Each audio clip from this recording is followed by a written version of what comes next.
गीता जी में भगवान कहते हैं ओम इत्याक्षरम ब्रह्म, इसका जो जप करता है वो मुझे प्राप्त होता है। और आप कहते हैं राधा राधा, तो गीता में तो ऐसा लिखा नहीं है। गीता में प्रणो लिखा है। भगवान जाने तुम कितना प्रणो जप करते हो। यहां प्रणो श्वास ही था, यहां श्वास ही था। प्रणो निर्णय नहीं कर सकते थे कि श्वास प्रणो है कि प्रणो श्वास है। तुम तो केवल पढ़ी लिखी बात पूछते हो। यहां श्वास प्रणो या प्रणो श्वास, इसका निर्णय नहीं कर सकते। और उस समय देखा हृदय की कठोरता, निरपेक्षता, निर्विकारता और ब्रह्म स्वरूप में स्थिति की भावना। कहीं कहीं किंचन मात्र हृदय में द्रवण क्रिया नहीं। या की बात, अनुभव की बात, कहीं कोई करुणा, मैत्री, दया, इनका कहीं लेस मात्र नहीं। ये पीछे जो थे, प्रारंभ में जो जुड़े थे, उनको पता होगा। आज जो हम राधा राधा कह रहे हैं, तो प्रेम शब्द का परिचय किस महापुरुष को नहीं है। कबीरदास जी कह रहे हैं, ढाई आखर प्रेम के पढ़े सो पंडित होए। पंडित माने ज्ञानी। ज्ञानी कौन है विशुद्ध? बोले जो प्रेम को प्राप्त हो गया है। प्रेम, भगवान जब प्रेम की बात कहते हैं तो कहते मन मना भो मद भक्तो माद्याजिमाम नमस्कुरु। और जब भगवान श्री कृष्ण की आराधना होती है और वो प्रसन्न होते हैं, लाल रंगीलो गाइए तब प्रीति रंगीली पाइए, तब वो अपने हृदय का गुप्त धन राधा प्रदान करते हैं। शास्त्रों में बहुत प्रकार के मंत्र हैं, मंत्रानुष्ठान है जिनके द्वारा भगवान की प्राप्ति होती है। लेकिन प्रेम, अगर प्रेम की कहीं बात आती है तो प्रेम धाम वृंदा विपिन, जहां उद्धव जैसे महात्मा ज्ञानी भी धूल धूषरित हो गया जिनका ज्ञान, और यहाँ की चरण रज पाने के लिए लता गुल्म औषधि बने।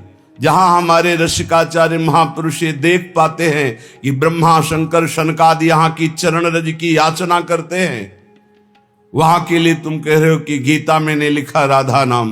अरे राधा ही राधा है, तुम देख नहीं पा रहे हो। तुम्हारी दृष्टि नहीं, गीता प्रत्येक अक्षर राधा है, तुम देख नहीं पा रहे हो, तुम्हारे चश्मा नहीं लगा है। जहां लिखा है मन मना भव, तो उनका मन कहां है? मनमोहन का मन मनमोहिनी जी ने चुरा लिया है, तो देखो उनका मन कहां है, तो देखोगे राधा में है। जहां तुम्हारा भाव श्री कृष्ण में जुड़ेगा, तब तुम श्री कृष्ण को केवल पढ़ के थोड़ी जान पाओगे। प्रणव का जप करके क्या प्राप्त होता है, क्या स्थिति होती है, ये प्रश्न की जरूरत नहीं, जप के देख लो। और राधा जप से क्या प्राप्त होता है ये देख लो। हमारा ही प्रणव है, हमारा ही राधा है, जिनके नूपुरों की झंकार से प्रणव प्रकट हुआ है। तुम क्या समझते हो राधा किशोरी को? शब्द ब्रह्म का प्रादुर्भाव जिस प्रणव से होता है, संपूर्ण वेदों का प्रादुर्भाव वो प्यारी जू के नूपुरों की झंकार से होती है। बाहरी भटक रहे इसलिए समझ नहीं पा रहे। भगवान शंकर देवाधिदेव महादेव भगवान श्री कृष्ण से एकांत में विनय करके दर्शन की आकांक्षा की। जे ही पुकारा भगवान श्री कृष्ण प्रकट हो गए। भगवान शिव ने भगवान श्री कृष्ण से कहा, यद रूपम ते कृपा सिंधो परमानंद दायकम सर्वानंदाश्रयम नित्यम मूर्तिमत् सर्वतोधिकम निर्गुणम निष्क्रियम शांतम यद ब्रह्मेति विदुर्बुधा तदहम दृष्टुमिच्छामि चक्षुर्भ्याम परमेश्वर। भगवान शिव ने कहा, हे कृपा सिंधु श्री कृष्ण, आपका जो निर्गुण, सर्वश्रेष्ठ, निष्क्रिय, शांत रूप ब्रह्म रूप है, मैंने अनुभव किया है, मैं अनुभव करता हूं उस रूप का। पर जो नित्य मनोहर मूर्तिधारी परमानंददायक समस्त आनंदों का आश्रय और ब्रह्म का भी आश्रय, जो समस्त आत्माओं का परमात्म स्वरूप आपका नित्य मोहनकारी निष्कल रूप है, वो मैं देखना चाहता हूं अपनी दृष्टि से। अनुभव तो ब्रह्म तत्व वंदे बोधमयम नित्यम गुरुम शंकर रूपिणम। देखो यहां कोई छोटा बड़ा नहीं। जब लीला में हम उतरेंगे तो हम ही में एक छोटा बनेगा, एक बड़ा बनेगा, एक पक्ष बनेगा, एक विपक्ष बनेगा, तभी लीला होती है। यहां कोई ऐसी भावना न करे कि भगवान शंकर छोटे हैं या श्री कृष्ण बड़े हैं, या श्री कृष्ण छोटे हैं या शंकर जी बड़े हैं। वो एक ही तत्व है, वो लीला कर रहा है। लेकिन लीला करते हुए भी जो महारसानंद स्वरूप है, उसकी प्राप्ति के लिए भगवान से प्रार्थना कर रहे हैं श्री कृष्ण चंद्रजू से। भगवान श्री कृष्ण ने कहा, अच्छा तो मैं समझ गया तुम मेरे किस स्वरूप का दर्शन करना चाहते हो। देखो, त्रिकालज्ञ भगवान शंकर की दृष्टि खुली तो दिखाई दिया सबसे पहला यमुना, क्योंकि कुंडलाकार वृंदावन को यमुना जी घेरे हुए हैं। यमुना जी की कृपा के बिना कोई वृंदावन के वैभव में प्रवेश नहीं पा सकता, आंतरिक वैभव। यही विराधिका पते पदाब्द भक्ति मुत्तमा मवाप्यशा ध्रुवम भवेत परत्र तत्प्रियानुगाह। इसी जन्म में राधा वल्लभ लाल की उत्तम प्रेम लक्षणा भक्ति और देह भाव छूट करके प्रियानुगाह सहचरी भाव की प्राप्ति यमुना जी प्रदान करती है।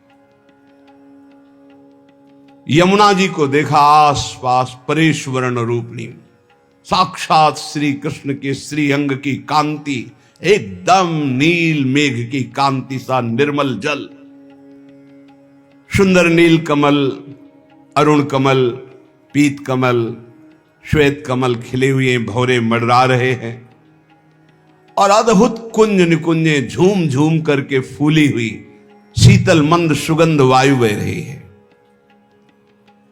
संपूर्ण देवेश्वरों के भी ईश्वर भगवान शंकर ने देखा, देवाधिदेव,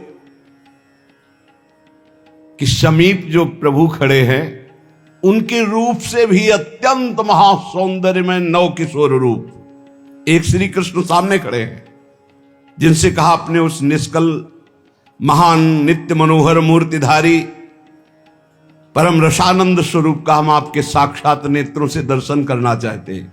तो देखा देवेश्वरों के ईश्वर भगवान महादेव जी ने कि अत्यंत कमनीय किशोर अवस्था, बड़ा ही सुंदर रूप, और अपनी प्रिया श्री राधा के कंधे पर और श्री किशोरी जी लालजू के कंधे पर गलबहियां दिए हुए बड़ी सुंदर झांकी निकुंज भवन में लता मंदिर के नीचे वेदी पर खड़े हुए हैं। आसपास यमुना जी प्रवाहित हो रही, आसपास झूम झूम करके कुंज निकुंजे हैं और श्री किशोरी जो मुस्कुरा रहे लालजू उनकी तरफ देखकर हंस रहे हैं। ऐसा स्वरूप सजल मेघ के समान श्याम वर्ण, अद्भुत लावण्य और तपाए हुए स्वर्ण कांति गौरवर्ण प्रियाजू का अद्भुत स्वरूप, अद्भुत सौंदर्य संपूर्ण वृंदावन गौर श्याम जूरी की अंग कांति से प्रकाशित हो रहा है। प्रभु निकुंजेश्वर हंस दिए और अमृत भरी वाणी से बोले, वत्स रुद्र, तुम्हारा मनोरथ जानकर आज मैंने तुमको ये अपना वृंदावन बिहारी रूप दिखाया है। ये बड़ा दुर्लभ रूप है, राधा बिहारी रूप। ये अलौकिक रूप केवल तुम अभी अभी देख सकते हो। ये निर्मल प्रेम का पुंज है, सत चित आनंद समाया हुआ है मेरे इस रूप में। उपनिषदों के समूह जो निराकार निर्गुण व्यापक निष्क्रिय परात्पर ब्रह्म, वो मेरी ही प्रतिष्ठा है। मेरे दिव्य गुणों का अंत नहीं है, उन गुणों को कोई सिद्ध नहीं कर सकता। इसलिए वेदांत शास्त्र मुझे निर्गुण कहते हैं। हे महादेव, मेरा ये रूप आप भी अपने नेत्रों से नहीं देख सकते थे, मैंने देखने की सामर्थ्य दी, प्रेम नेत्र। जबकि महादेव जी ऊपर कह रहे हैं कि आपका जो निर्गुण निराकार ब्रह्म स्वरूप है उसका अनुभव, उसको तो अनुभव किया है। संपूर्ण वेद मेरे निराकार रूप का वर्णन करते हैं। मैं अपने चैतन्य अंश से ही अवतार लेता हूं। मैं अपने सूक्ष्म स्वरूप से सबके हृदयों में विराजमान हूं। इसलिए मेरे ब्रह्म स्वरूप को जानना तो सहज हो सकता है, लेकिन मेरे इस प्रेम रूप को प्राप्त करना बिहारी बिहारिंजू के रूप में, ये प्रपंच के कर्ता ब्रह्मा को भी बोध नहीं है। समझो, कैसे समझ पाओगे जब तक रसिकों का संग नहीं होगा। वृंदावन बिहारिणी बिहारी जू के प्रेम में डूबे हुए महापुरुषों का संग नहीं होगा तो बाहरी बातों में तुम श्री जी और लालजू को नहीं जान सकते। मुझे शास्त्र वेद निष्क्रिय कहते हैं। हे शिव, तुम मेरे ही अंश से प्रकट हुए हो, मेरे ही स्वरूप हो।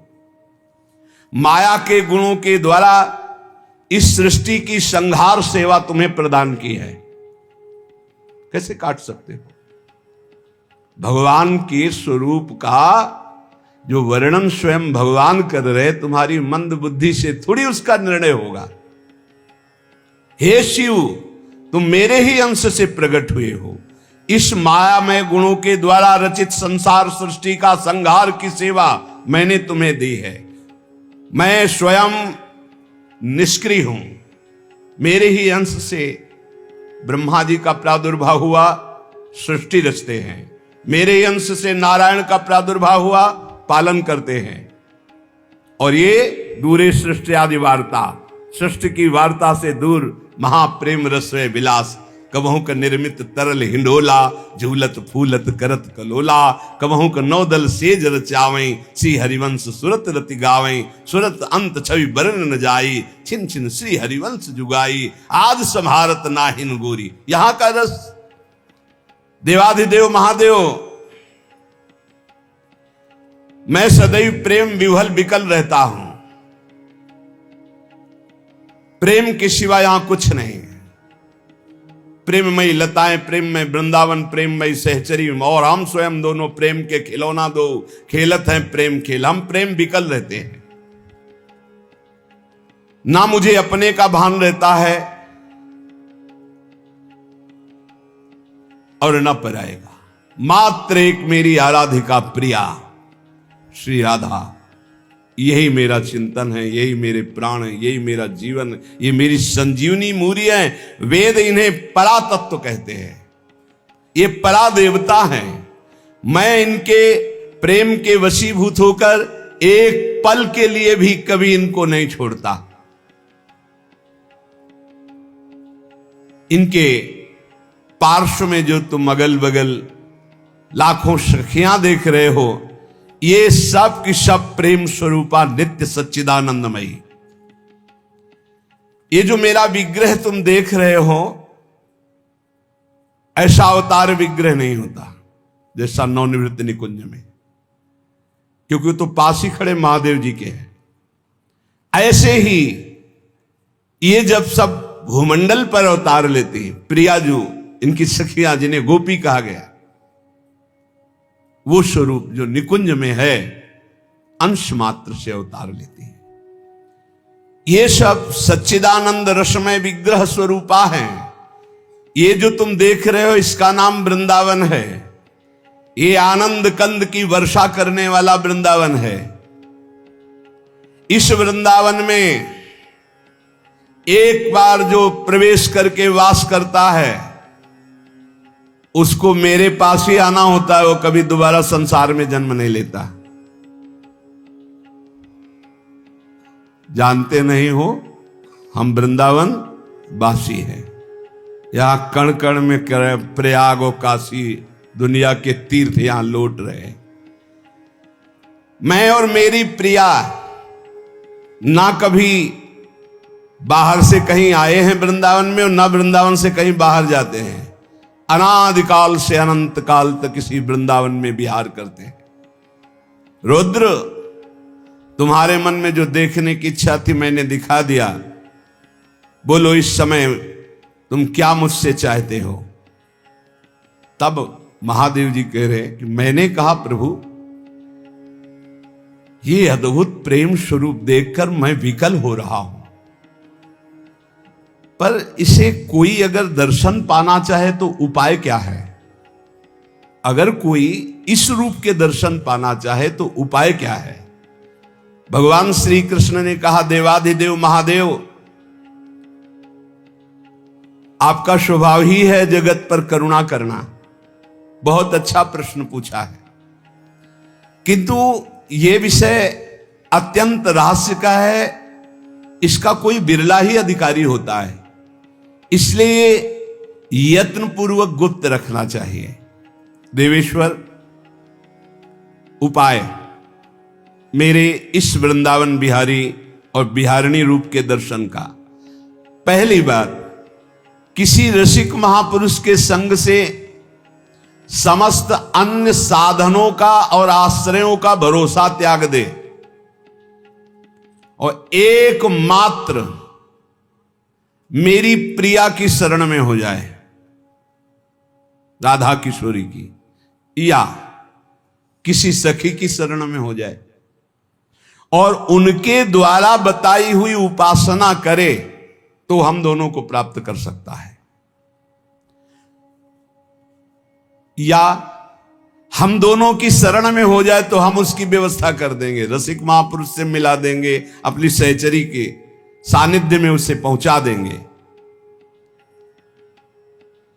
पर यह जरूर है कि मेरी प्रिया राधा का अनन्य भाव से उपासना किए बिना वो मेरा साक्षात्कार नहीं कर सकता, बिहारी जी का रूप। इसलिए सर्वथा प्रयत्न करके मेरी प्रिया श्री राधा की शरण ग्रहण करनी चाहिए। रुद्र, तुम मेरी प्रिया के प्रिय भक्त हो, इसीलिए तुमको यह साक्षात्कार हुआ।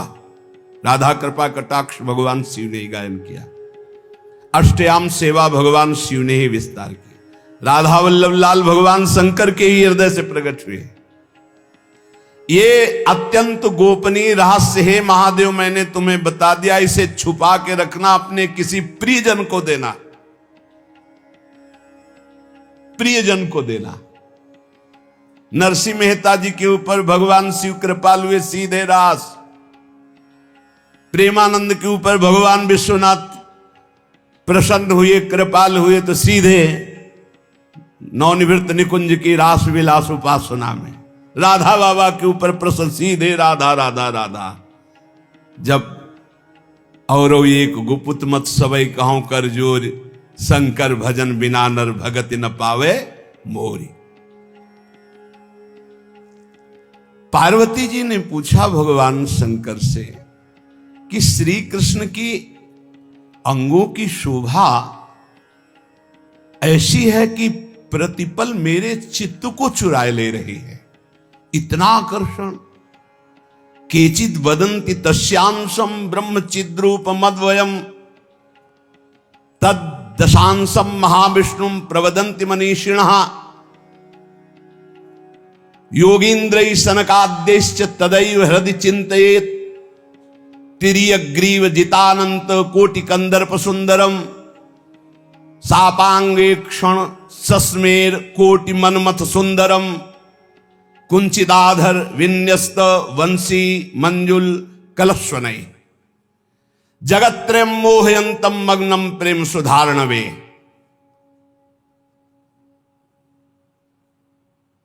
भगवान शंकर ने कहा, प्रिया, प्रिय पार्वती, ये जो चिद्रूप अद्वितीय ब्रह्म है, ये श्री कृष्ण के अंश से ही है।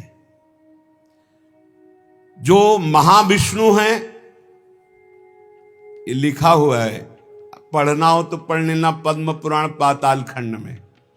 नहीं कहने लगते हैं कि ये तो राधा उपासक, ये और किसी को मानते ही नहीं हैं। नहीं, मानते हैं, जानते हैं, पहचानते हैं, पर जहां से जो वर्णन हो रहा है, सर्वधारा प्रकट हो रही, भगवान व्यास देव जी के सब जो इतने अवतार हैं, उनके सबके अवतारी परम पुरुषोत्तम पर ब्रह्म परमात्मा भगवान श्री कृष्ण है। भगवान श्री कृष्ण की आत्मा श्री लाडली जो है, आप समझो, जो लिखा है उसमें भी छाती का अनुभव आपका क्या है? आपने क्या उसमें डूब कर प्राप्त किया है? हम राधा किशोरी की पढ़ी केवल बातें नहीं कह रहे, हम हनुमान जी तो है नहीं। ऐसे छाती चीरा तुम्हें दिखा दिया कि श्यामा श्याम मांस ही निकलेगा, और कुछ नहीं दिखाई देगा, क्योंकि तुम्हारा मांस देखने वाले नेत्र है। अगर श्यामा श्याम देखने की कृपा कर दें आपके ऊपर कि आप देख लो, तो बिना चीरे देख लोगे, पक्का समझ लो। क्रोध और आवेश में अंतर होता है, ध्यान रखना। क्रोध होता है जब अपनी इच्छा के प्रतिकूल कोई बात होती है, और आवेश होता है जब धर्म और इष्ट के प्रतिकूल। जैसे भगवान शंकराचार्य जी के पास एक भैरव उपासक आया और उसने कहा कि आप तो ब्रह्म स्वरूप हैं, शरीर में राग आपका है नहीं। बोले बिल्कुल नहीं। बोले आपकी गर्दन उतार करके मैं भैरव सिद्धि के लिए जब कपाल स्वाहा बोलूंगा तो मैं सिद्ध हो जाऊंगा, हमारा काम बन जाएगा, आपको तो शरीर से कोई मतलब नहीं। बोले अभी उतार लो। वो तैयार हुआ तो उनका रुको, अभी सब सेवा परायण शिष्य देख लेंगे तो तुम्हें मार डालेंगे। कल 4 बजे आना, मैं गंगा स्नान करके इस वृक्ष के नीचे पीपल के ध्यानस्थ हूंगा, गर्दन उतार ले जाना। ऐसा ही हुआ। जे ही वो नजदीक आने के लिए खड्ग लेकर उद्यत हुआ, उसी समय स्वामी नरसिंहाश्रम जी को आवेश हुआ भगवान नरसिंह का, और स्नान कर रहे थे गंगा जी में, हुंकार मारी, छलांग मारकर पहुंचे और उठाकर पटक दिया, उस कपाली को फाड़ के फेंक दिया। और फिर शांत सन्यासी, फिर शांत सन्यासी। पूछा गया ऐसा? उनका मुझे कुछ पता नहीं। नरसिंह भगवान का आवेश एकदम तत्काल ऐसे, जो आवेश में वो क्रोध का नहीं होता।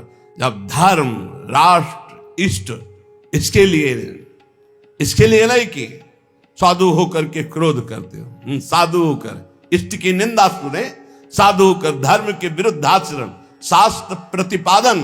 शास्त्र का स्वरूप क्या है? श्रद्धा, विश्वास, धर्म, इनकी स्थापना करना, इनकी भावनाओं को पुष्ट करके भगवत अनुराग में डुबोना।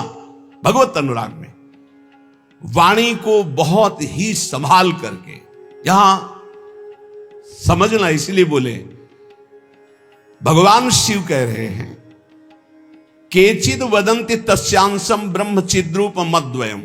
उपनिषद में जिस ब्रह्म तत्व का वर्णन है वो इन बिहारी जी के एक अंश से है।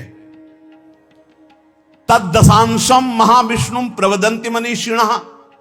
मनीषी लोग जो शास्त्र के ज्ञाता जन हैं वो कहते हैं कि वृंदावन बिहारी श्री लालजू के 10 अंश से महाविष्णु का अवतार हुआ। तद्दशांशम महाविष्णु प्रवदंति मनीषिणा, ये पद्म पुराण पाताल खंड।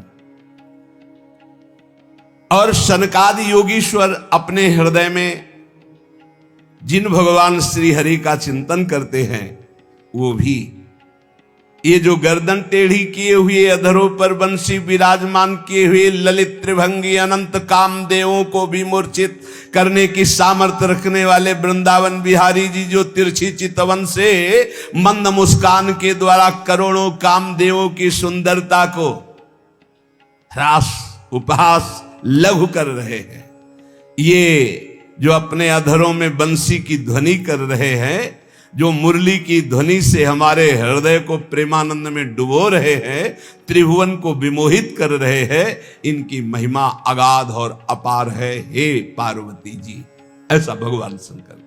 हे देवी, जिनके नखचंद्र किरणों की महिमा का वेद अंत नहीं पा सकते हैं, तो वेद प्रतिपादित धर्म में चलने वाले ब्रह्म ऋषि कैसे पा सकते हैं?